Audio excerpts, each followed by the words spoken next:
এখন তো বর্ষাকাল, তো ওই সাইডে সব কিছু পাওয়া যায় না। তো চিন্তা করতেছি আসলে বড় এখন তেমন কিছু নাই রান্না করার মতন।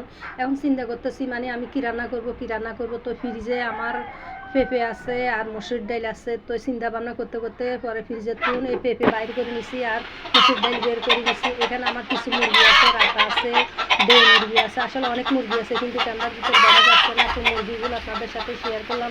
আসলে আমরা বসে না থাকি, কিছু না কিছু আসলে মানে করা উচিত। তো দেখুন আমরা ভাড়া ঘরে থাকি, তারপরে আমাদের বিল্ডিংয়ের সাইডে আমি কিছু মুরগি লালন পালন করি। তো মসুর ডালগুলো ভালো করে ধুয়ে হলুদ, কাঁচামরিচ, পেঁয়াজ, রসুন, লবণ দিয়ে ভালো করে বসাই দিব।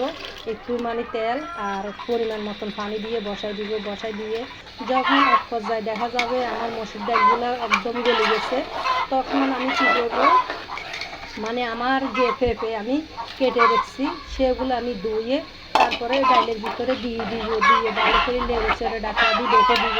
তো আসলে এরকম আপনার রেসিপি কার কার ভালো লাগে কমেন্টে বলবেন প্লিজ। তা আসলে এরকম মানে অনেক অনেক ভালো লাগে, অনেক মজা লাগে এইভাবে মানে খেতে, ছোটোদেরও অনেক পছন্দ হবে। তো প্লিজ কুলসুম রান্নাঘরকে সাবস্ক্রাইব করে আমার পাশে থাকবেন, ফেসবুক পেজে ফলো দিয়ে সাথে থাকবেন, সাথে একটু লাইক দিবেন। লাইক দিতে বলবেন না, একটু লাইক দিলে অনেক অনেক অনেক ভালো লাগে, অনেক খুশি লাগে, আরও নতুন নিত্য নতুন ভিডিও বানাইতে মনে ইচ্ছা লাগে।